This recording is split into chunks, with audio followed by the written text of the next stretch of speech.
ዛሬ መስከረም 20 2018 ዓመተ ምህረት የምሽቱ ሁለተኛ ዜናችን ይዘን መጥተናል።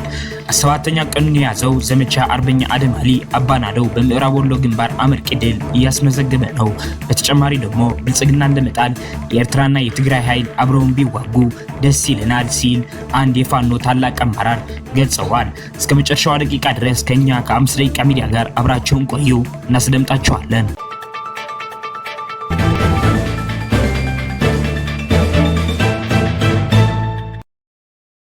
መኪና ጀግኖቹ ነበልባሎቹ ምስራቅ አማራ ፋኖ ሚኒሊክ እዝ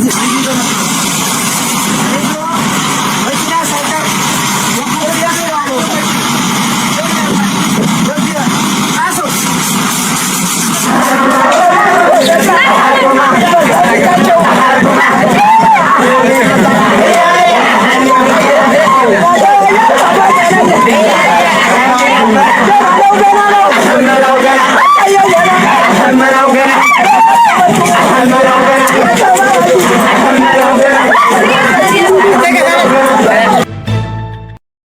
ሰበር ዜና።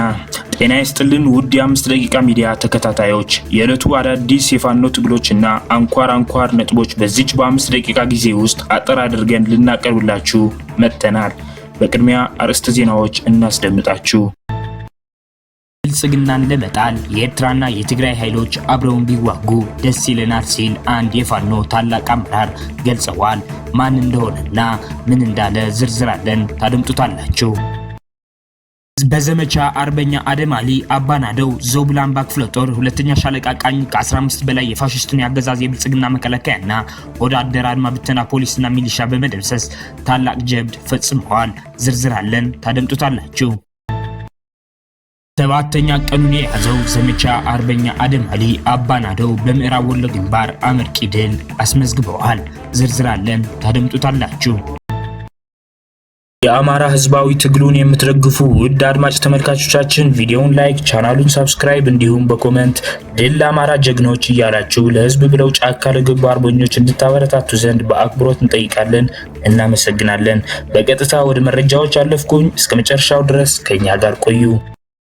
ዞብላምባ ክፍለ ጦር ሁለተኛ ሻለቃ ቃኝ ከ15 በላይ የፋሽስቱን ያገዛዝ የብልጽግና መከላከያና ወዳደር አድማ ብተና ፖሊስና ሚሊሻ በመደምሰስ ታላቅ ጀብድ ፈጽመዋል።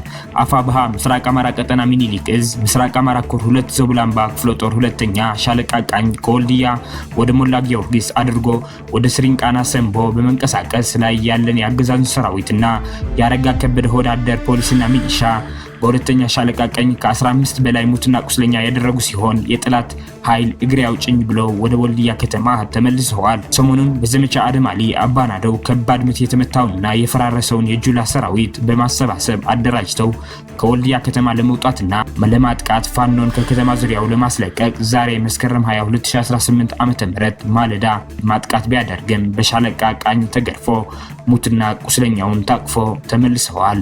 በዚህም የአገዛዙ ሽማምንቶች ይህንን ስነ ልቦናው የሞተ ሰራዊት ይዘን ምንም ነገር መስራት ስለማንችል አዲስ ኃይል ማምጣትና መተካት አለብን፣ እስከዛ ፋኖ ወልዲያን እንዳይደመሰስና እንዳይቆጣጠር በመካናይዝድና በአየር ኃይል እየተከላከላችሁ ጠብቁን የሚል ትዕዛዝ አውርደው በፍርሃት ተውጠው ይገኛሉ። መዳረሻው ድልና ነጻነት የሆነው የአማራ ህዝብ የህልውና ተጋድሎ ተጠናክሮ ይቀጥላል። ብልጽግናን ለመጣል የኤርትራና የትግራይ ኃይሎች አብረውን ቢዋጉ ደስ ይለናል ሲል አርበኛ አስረስ ማረ ዳምጤ ገለጸ። ሰምተነው እንመለስ። ታስታውስ እንደሆነ አብይ አህመድ ቲፒኤልኤፍ የቲዲኤፍ ሰራዊት ደሴ በገባ ጊዜ ነጭ ማርከናል ብሎ ሳያፍር በአደባባይ ሲናገር ነበረ። ለሚኒስትሮች ነው የሆነ አካል በሰበሰበበት ጊዜ አስታውሳለሁ። ግብጾች አብረው እየተዋጉ ነው ሲል ነበረ። ሌላም አንድ የሚገርም ገጠመኛል። አንድ የውጭ ጋዜጠኛ መጥቶ እኔ ጋር የተወሰነ ቆይታ 1 ሳምንት ቆይታ አድርጎ የሆነ ሪሰርች ሰርቶ ሄደ። በኋላም የሚዲያ ስራ የሰራ ጋዜጠኛ ነበርና ያ ጋዜጠኛ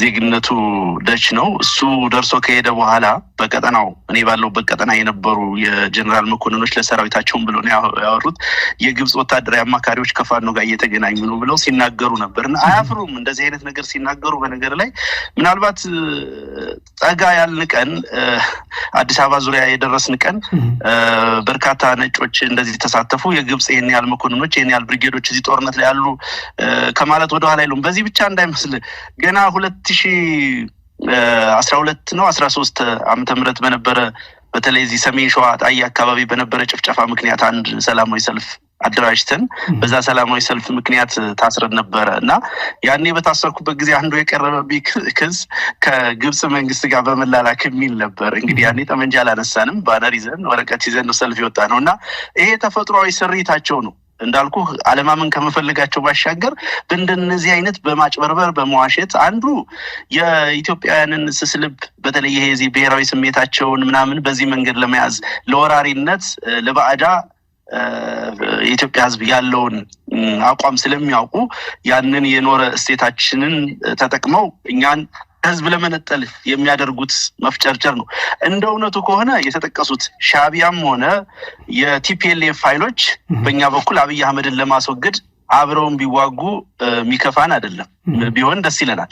በተጨባጭ ግን አንዳችም አይነት ሶስተኛ ወገኖች ተሳትፎ ያልተደረጉበት ይልቁንም የአፋባ ምኒልክ ዕዝ ወታደራዊ አመራሮች ቀናትን ሳምንታትን ወስደው ያቀዱትን ወታደራዊ እቅድ ተግባር ላይ ያዋሉበት የሰራዊታችንም በቂ ዝግጅት አድርጎ በቂ ተተኳሽ ይዞ በእያንዳንዱ ቦታ ክፍለ ጦሮችና ኮሮች በመሰማራት የተሰጣቸውን ቦታ የመሸፈንና የማጥቃት እርምጃና ግዳጅ በመፈጸም የተገኘ አስደናቂ ድል ይህ ትውልድ በራሱ ስሌት በራሱ መስመር በራሱ መንገድ የሰራው እንጂ የትኛውም ኃይል በምንም መንገድ የተሳተፈበት አይደለም። መሬት ላይ መጥቶ በመሳተፍ በሐሳብም ጭምር አንዳችም የሶስተኛ ወገኖች አስተዋጽኦ የሌለበት ድል መሆኑን ይልቁንም የአዲሱ የአማራ ትውልድ በራሱ አቅም ማድረግ የቻለበትን ይህንን ታሪካዊ ድል የተቀዳጀበት መሆኑን ይህንን ትግል የሚደግፍ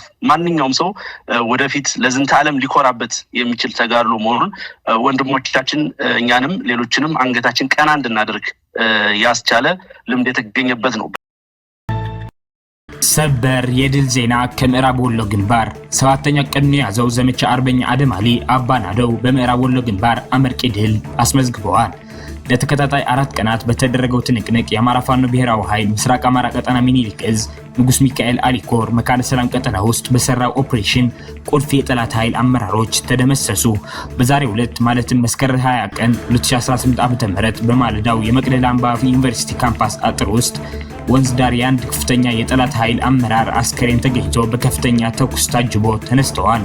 በሰሞኑ ኦፕሬሽን የአድማ ብተና 23ኛ ክፍለ ጦር ዘመቻ መሪን ጨምሮ የቦረና ወረዳ ሚሊሻ ጽሕፈት ቤት አቶ ሻምበል ኃይሉ፣ የመካነ ሰላም ከተማ አስተዳደር ሚሊሻ ጽሕፈት ቤት ኃላፊ አቶ ሰይድ አብይ፣ የሚሊሻዎች መሪ አቶ አረጋው ክብረት ምበል ኃይሉ እንዲሁም ከነዚህ ጋር በድምሩ ከ75 በላይ የጠላት ኃይል ተደምስሰዋል። የሰሜን ምስራቅ ዕዝ 801ኛ ኮር 405ኛ ክፍለ ጦር አንድ ሬጂመንት ሰራዊት ጂኒየር ትምህርት ቤትን ካምፕ አድርጎ ተቀምጦ የነበረ ሲሆን የኮር ሰራዊት ወደ ከተማይቱ መጠጋቱን ተከትሎ ቀድሞ ሲፈረጠጥ ጥቁር አማራጩ የተሰባሰቡበት የአድማ ብተና ኃይልና መንገድ መሪዎች የሆኑት ፖሊሶችና ሚሊሻዎች ለእሳት ዳርጓቸዋል። የአድማ ብተና ኃይል 23ኛ ክፍለ ጦር በርካታ ኃይል በሰሞኑ ኦፕሬሽን ተደምስሰዋል። የንጉስ ሚካኤል አሊኮር ኢንጂነር ደሳለኛ ሰፋ ክፍለ ጦር ጥላሁን ፈንታው ብርጌድ በበኩሉ አቶ ታከለ ይፍሩ የሚባለውን ቀንደኛ ሚሊሻና ሰላቶ ከተደበቀበት ቤት በመግባት ከነትጥቁ በቁጥጥር ስር አውሎታል። ከአቶ ታከለ ይፍሩና ከአቶ ሞገስ አብይ ቡላ በተጨማሪ አቶ ሐሰን ሸቴና አቶ አከለ ተሰማው ከሌሎች 5 ባንዳዎች ጋር በፋኖ ቁጥጥር ስር ይገኛሉ።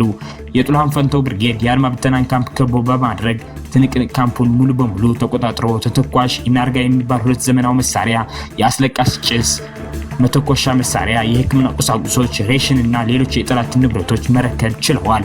የኮር አካል የሆነው የወግዲው መብረቅ ክፍለ ጦር አንድ ሻለቃ ኃይልና ከአፋብኃ ምዕራብ አማራ ቀጠና ቴዎድሮስ 9ኛ ክፍለ ጦር የመጣው አንድ ሻለቃ ኃይል በአርበኛ በፍቃዱ ጎንበር ከሚመራው ኢንጂነር ደሳለኝ አሰፋ ክፍለ ጦር 2 ብርጌዶች ከተወጣጡ ኃይሎች ጋር በመሆን መስከረም 17 ቀን በሰሩት ኦፕሬሽን ከተማይቱን ሙሉ በሙሉ የተቆጣጠሩ ሲሆን በማግስቱ ማለትም መስከረም 18 ቀን የወዲው መብረቅ ክፍለ ጦር 1 ሻለቃ ኃይል አየር ማረፊያ በተባለ ቦታ ኃያል ወታደሮችን ሊደመስስም ችለዋል። ውጊያው ሲጀመር ራሱን ለመከላከል አስቦ በአየር ማረፊያ በላጋ ወንዝ እና በከተማይቱ መሃል በቡድን መሳሪያ የታገዘ ውጊያ የከፈተው ጠላት የጀግኖችን ክንድ ቀምሶ ከጥቅም ውጪ ሆነዋል።